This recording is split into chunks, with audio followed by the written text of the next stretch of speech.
பேசலாமா? கானா வாட்டர்மெலன் வந்து கானா வினோத்தை பார்த்து கரிசட்டி வாயன் அப்படின்னு சொன்னது வந்து எஸ் சொல்லியிருக்கீங்க.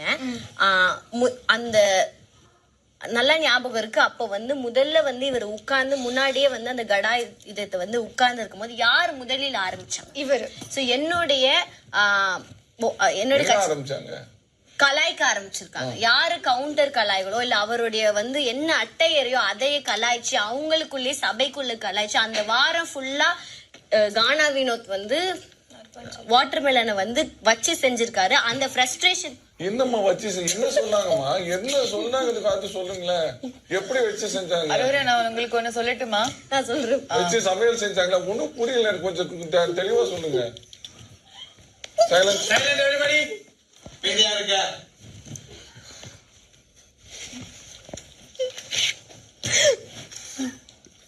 மை லார்ட்ஸ், எனக்கு ஒரே ஒரு அப்ஜெக்ஷன் நடுவுல நான் சொல்லிக்கலாம். இல்ல அவங்களே ஓகே ஓகே.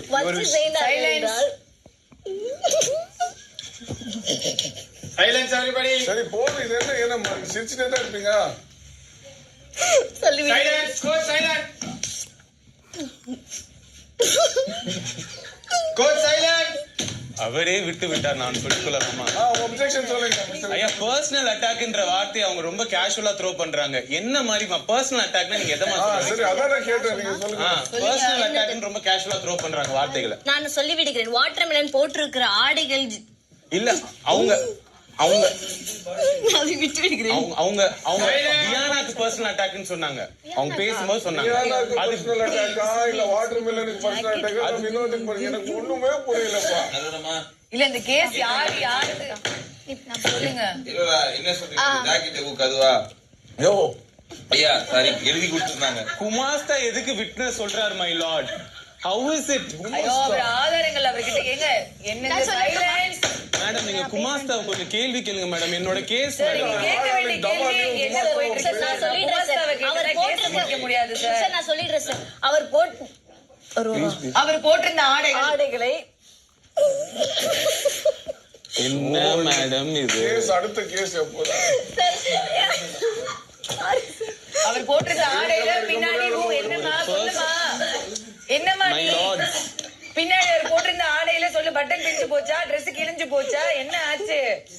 ஆனா சரி விடுமா. உறவு கேலி செய்தாங்களா? சார் உருவ கேலி செய்தார் சார். என்ன மஞ்ச கயிறு போட்டிருக்குன்னு சொன்னார் சார். மஞ்ச கயிறு எப்படி ஐயா உருவ கேள்வி வரும்? உறவு கேலி சைலன்ட். சார் அவர் யமதர்மன் மாதிரி இருக்காரு. அவர் ஒரு டே போட்டிருக்கும் போது தாரை எடுத்து வாயில போட்டுக்கிறாரு இருக்காரு. அது எப்படி உருவ கேலி? தார் எப்படி அவர் உருவமாகும்?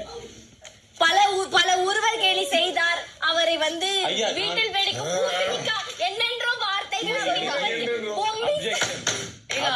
அவர் பொம்பி ஸ்டார் என்று நாம் அழைக்கிறோம். அவர் பம்கின் தானே. வாட்டர்மெலன் பம்கின் எல்லாம் ஒரே குடும்பம்.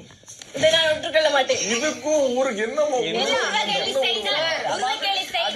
பூசணிக்கா என்றார். அவர் இல்ல வீட்டை சுத்தி அவர் அணிந்திருக்கும் ஆடை பெண்கள் ஆடை என்று கலாய்த்தார்.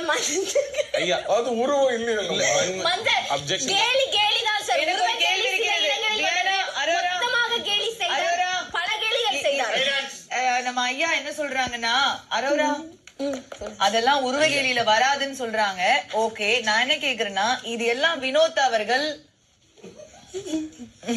பிளீஸ் இதெல்லாம் வினோத் அவர்கள் வாட்டர்மெலன் திவாகர் என்ற வாட்டர்மெலனை பார்த்து சொல்லும் போது அவரும் சந்தோஷமாக ஒப்புக்கொண்டாரா? இல்லவே இல்ல. ஒரே நிமிஷமா. எனக்கு ஒரு கேள்வி இருக்கு. எனக்கு பயங்கரமா கன்ஃபியூஸ் ஆகுது. இப்போ ஒருத்தர் வந்து தன்னை வாட்டர்மெலன்ங்கிறாரு. அவரை பம்கின் சொன்னா எப்படிமா உருவாக்கி? சார் அவங்க சொல்றாங்களே சார். நான் பேசிக்கிறேன். அவர் வாட்டர்மெலன் அவர் உருவத்தை வைத்து அவர் தன்னை வாட்டர்மெலன் சொல்லவில்லை. அவர் செய்த ஒரு ரீல் வெளி உலகத்தால் அப்ரிஷியேட் செய்யப்பட்டது. அதனால் அவருக்கு வாட்டர்மெலன் பேர் வைச்சு. அவரே தான் வாட்டர்மெலன் போல இருக்கிறேன் என்று ஒரு நாளும் அவரை வாட்டர்மெலன் ஸ்டார் என்று அழைக்கவில்லை. பம்கின் என்பது முழுக்க அவர் உருவத்தை வைத்தே கூறப்பட்ட கருத்து. அப்புறம் கூறுவது என்ன?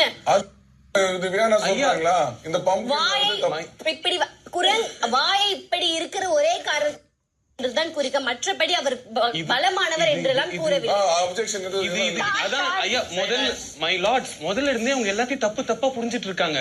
யம தர்மன்றவர் எவ்வளவு பெரிய ஆள் நம்மளோட இதிகாசங்கள்ல. சரி இது வந்து அப்புறமா இல்ல இன்னொரு பாயிண்ட் இந்த பாயிண்ட் வச்சுக்கோங்க. இது இப்படி மாத்தி போக வேண்டாம், வழக்குகள் முடியாது. சரி என்னுடைய இவரிடம் இருந்து என்னோட வாதம் முடிந்து விட்டது. என்னோட அடுத்த சாட்சி வந்து வர இருக்க கேட்டுக்கொள்கிறேன். சரி போய் உட்காரு. சாட்சி நம்பர் 2 பாரு. ஆளால குழப்பறாங்க. பார்வதி கூப்பிடுங்க. சாட்சி நம்பர் 2 சாரி அரோரா, கோர்ட்டை அவமதிக்காதீங்க. ஐ அம் ஜூனியர் லாயர். யாருப்பா இப்ப? வினோத் அவர்களை தயவு செய்து. மிஸ்டர் வித்யாபதி, உங்களோட பாயிண்ட்ஸ் எல்லாத்தையும் நீங்க வச்சு அதுக்கப்புறம் கடைசி க்ளோசிங் ஆர்குமெண்ட்ஸ்ல சொல்லுங்க.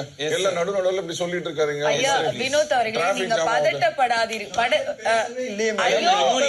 ஒவ்வொரு ஆளாதான் கூப்பிட முடியும். அவருடைய கேள்விகள் கூப்பிட்டாச்சு இல்ல. இப்போ அடுத்தது ஒரு நிமிஷம் இருங்க. வித்யாபதி அவர்களே, கொஞ்சம் உங்க கிளைண்ட் கிட்ட தெளிவா சொல்லிடுங்களேன். டைம் கொடுத்துடுறோம். இப்போ கட்சிக்காரர் விட்னஸா கூப்பிடுறீங்களா?